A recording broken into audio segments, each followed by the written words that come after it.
Hi, people of the VC. Andy back for 80's update. Yeah, got a stack of records to show today. Hopefully, I'm going to go through them all today, but we'll see how time goes. Just in case I digress as normal. Quite a mixed bunch here. Some British, American, some thrash, some late 80's, some early 80's, some Japanese. So let's get going. So well, cheers everybody. Mm. So that's a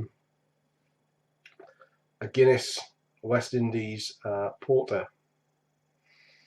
Quite tasty. It's 6% alcohol. So if at any time during this video I start slurring, calling everybody my best mate, or if I nip out for a kebab at any point, that's the culprit. So anyway, let's get straight in. So this first one here is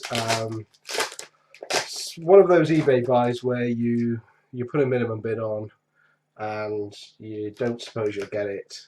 And when you do, it's a surprise, and you then again, you're not really sure what you bought in the first place. So I saw an auction for an 80's Japanese metal band called Silver Stars.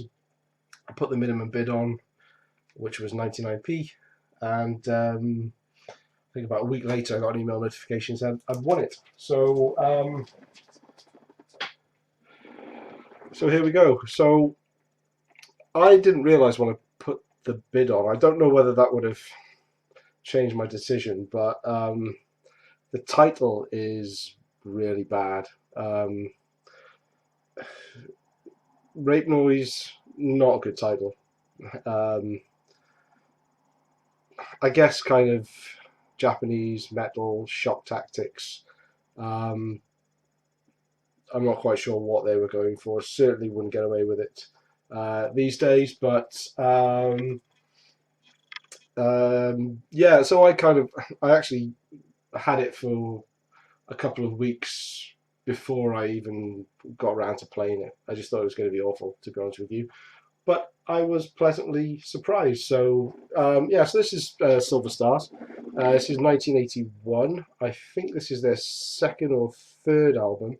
Greeno in a comment on one of his videos mentioned that he picked up an album by this band as well. So although he said it sounded a bit sort of obscure sounding, but this actually sounds really good. I was really surprised. It's not as raw sounding as a number of Japanese albums that I've heard. I think I showed one a couple of videos back by Erg Police, and that was very raw sounding, almost a bit of a Motley Crue sound. But this is quite a mature sound, I think, for Japanese metal of the time. Not that I'm an expert. Comes with the Obi strip on the trash label, Trio Records. We have the label there.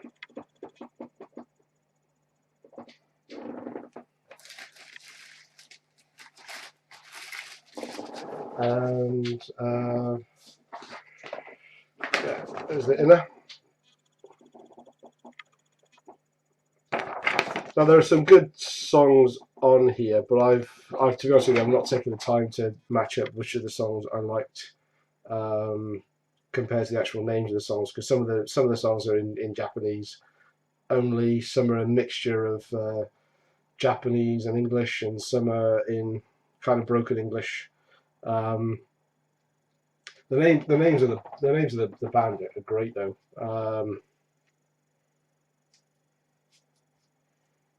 We've got Richard Hope, Robbie Claft, Iron Kid, Razor Cruiser, and the guy you can't see underneath the Obi strip is Jimmy Driver on vocals.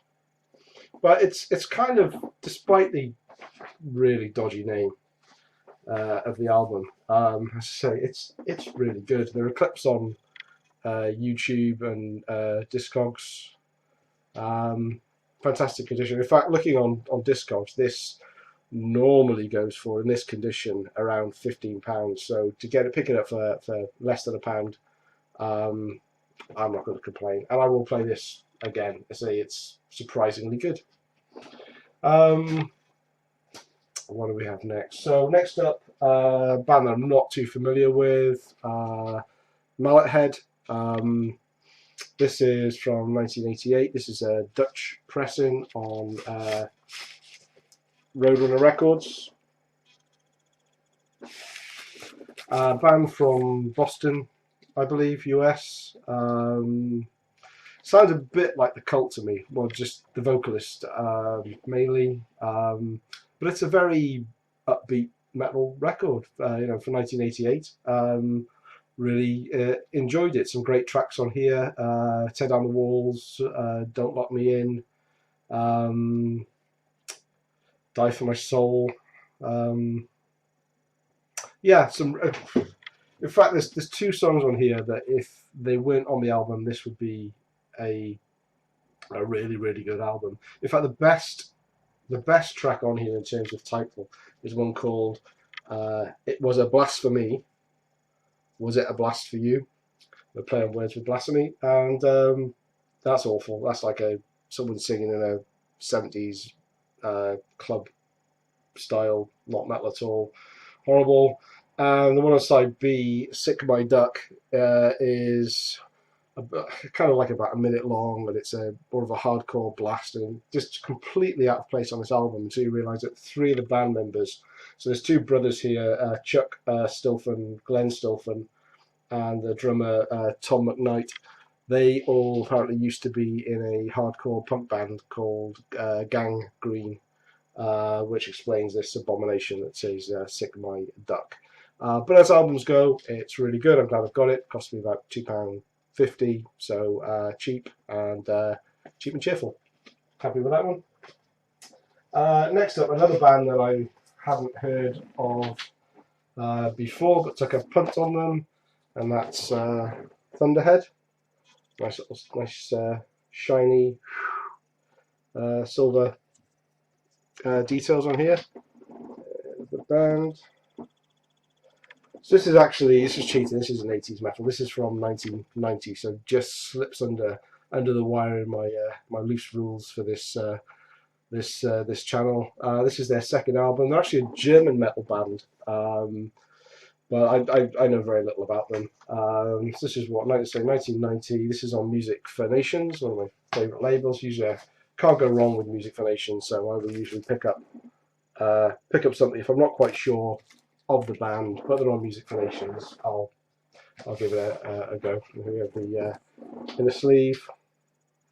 I mean, they look like a good metal band. As I said, they're German, but I kind of assumed, I didn't know they were German until after I'd listened to the album a couple of times, because they do sound very American. And that's an observation rather than a criticism. Certainly they got songs like called 42nd Street, and yeah, as I say, it doesn't sound like any German metal I've heard before. But again, this is 1990. Metal's on a downward spiral, so it's kind of good that there were still bands out there that were, you know, chugging away with some good heavy metal type sounds. I love the name of the vocalist on here as well. What's his name? It's yeah, Ted Bullitt. I mean, you can't get a more heavy metal vocalist name than Ted Bullitt. But yeah, Thunderhead. Did I say the name of the album? Busted at the Border. If I didn't. Okay. Next up. Now again, this was an eBay minimum bid, and I would have bid higher for this one, and I am absolutely stoked that I got it for 99p. And that is 12-inch single, Anthrax, I Am the Law, 1986 UK pressing on Megaforce worldwide label. And the cool thing about this is it's the poster bag. Oh, sorry, island, sorry. Yeah. Island, there we go. It's got I'm the Man and Buddy Love Bomb and Satan's Lounge Band on the flip. I've got the 7-inch single of this version, and that just of this this I Am the Law, and it also has the Buddy Love Bomb on it, and yet another copy of I'm the Man I've got. Joy. But yeah, I'm not going to open up the full poster bag because this is a huge poster. It's kind of 6 LP sized panels. What I will do is I'll take a couple of shots of it and I will put them in around here.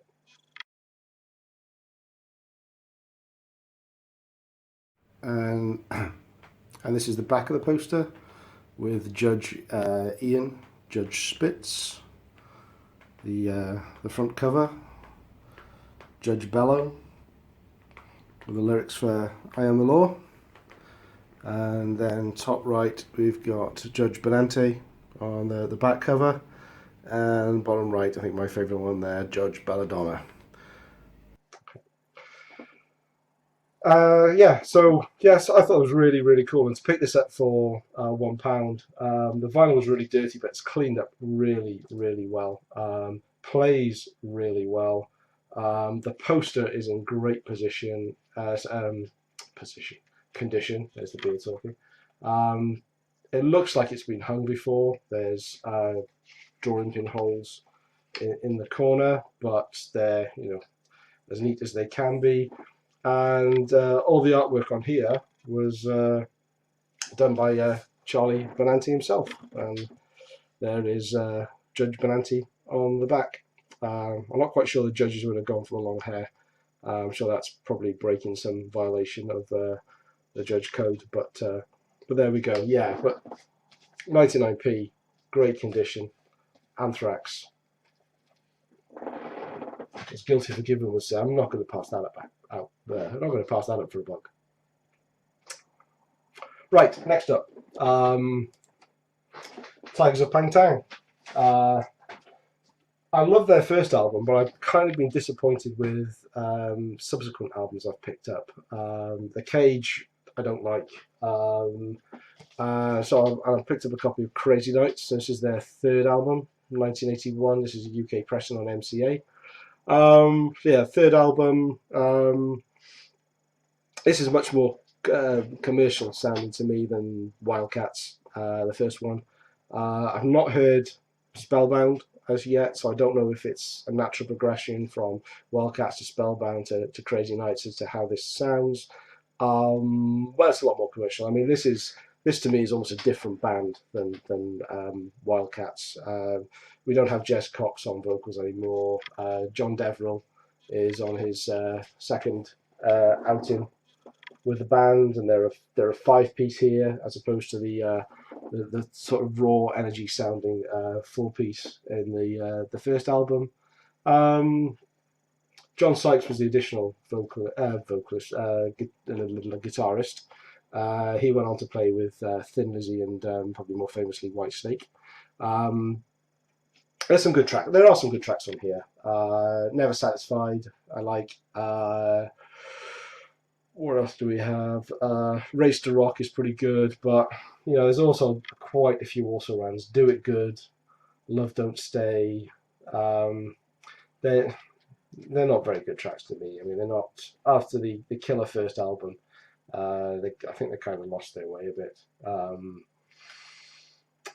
On a blind listen, though, I have to say, if someone put this on and I hadn't heard it and I didn't know it was the Tygers, I probably would have liked it a bit more. I've probably been quite judgmental because I enjoyed the first album, and certainly Jess Cox's vocal style a lot. And also, so Tygers of Pan Tang seem to be the worst band at writing title tracks. Crazy Nights is not a good song on here. Wildcat on the first album, not a good song. The Cage on not a good song. It's almost like they come up with the name of an album and then have to write a song to fit, and invariably they don't seem to fit. Yeah, but I'm happy to have the collection. I've I meant to do this video last week, but I ended up doing the competition entry for Noise Spectrum instead. And had I done this a week ago, I would have had even a bigger downer on this album. But it's grown on me a bit. I've listened to it 2 or 3 times since then, and there are certainly some tracks that I really enjoy, and certainly some that I could quite easily skip. There we go. Next up, over to America. We've got some Quiet Riot. Condition Critical. This is the 1984 UK pressing on Epic. I don't know too much about Quiet Riot. I've not had much of them before. I've got a 12-inch single by them, which I can't remember. It might be Come On Feel the Noise. There's the inner with the lyrics. Yep, not quite sure what's going on there in the bottom left, but there we go. Frankie Banali, I always think, is one of the most unmetal looking metalheads that there's probably ever been. But there we go. But this is, this is a fun album. Nothing special on the label. It's kind of rock and rolly, happy, shouty American metal. And again, I would be no disrespect by that. I mean, the loud, squealing vocals, repetitive drumming. It's like an 80s version of Slade. Do you know what I mean? If you don't, let me know. Am I completely off the pace here? But it's one of those albums that if I'm in a bad mood, it won't cheer me up. But if I'm feeling upbeat, it'll top me up. It's kind of play it in the sunshine, not when it's raining metal. I could hibernate this in the winter, come out when the squirrels come out and party in the summertime, and this would fit in there with a nice cold beer. It even comes with a sugar-coated ballad for that extra sweet sugar rush. Winner takes all, but at least it's the last track on side A, so you've got time to forget it existed by flipping over to side 2 and put that all behind you. And of course, lest we forget, home taping is killing music. So please, people of the VC, stop. What do we have next? How are we doing? Oh, this is a long one. Some Canadian next for you. Going all the way around the globe with this one. Killer Dwarfs debut album, 1983. This is actually a Canadian pressing. A little bit of a scuff down here, which is a little annoying, but I can live with that. Yeah, this is a great heavy metal band. I've never owned anything by this band before, so it's all new to me. The album is really, really good. I think it's comparable with some of the new wave of British heavy metal bands that were around at the time. Right, there we go. Something exciting about the label. But yeah, I've listened to this quite a bit. I've seen quite a bit of love for the Killer Dwarfs in other VC videos, so happy to have something myself and enjoying the club. And where do we go from here? So last but not least, a band that loads of you are familiar with, and I've seen this shown a few times, and even very recently in the last couple of weeks. But I'm very pleased that I managed to get hold of a copy of Raven live at the Inferno, 1984. It's 19. I'm sure it's 1984. If I remember rightly, it doesn't actually have a date anywhere on this, and I had to look it up. So why I'm looking again now, I do not know. Okay, yeah, 1984. I'll confirm that and do something around here, captioning if not. yeah, 80s live heavy metal album, double album, from a band probably at their creative peak before the big labels managed to sink their teeth into them and take them in a direction they didn't want to go. Cover's not in great condition. It's okay. It's a VG plus, I guess, at best. But you know, it's all about the vinyl, and the vinyl's in great shape. I'll just show you one of these because the four labels are all pretty much the same. And of course, you have to make sure you don't. You read the labels properly and you put them in. You listen to them in order. So that's DEFCON 4 down to 1 and not 1 up to 4 like this idiot did the first couple of times we listened through to it. Didn't seem to quite follow through properly. Wow, so there we go. That's longer than I expected. I think that's about 8 records. Yeah, hope you enjoyed that. A bit of an international mix, a mix of styles. All metal, all 80s, 1990. Yeah, I'm going to end it there. Got loads more to show coming up. I went to the Edinburgh record fair a couple of weeks ago. Picked up a stack of 10 albums. Just about finished listening through them, so I'll put together a video probably this time next week, maybe even in the week if I get time, and that'll be my next one. Let me know what you think of this lot. What's your favourite? Any that you don't like, or please let me know if you disagree with any of my opinions. So that's what I'm here for, to talk metal with you guys. Subscribe if you haven't. Thanks to all my new subscribers. Had a bunch last week, which is fantastic. Give me a like, and I will see you next week, if not sooner. Cheers. Bye.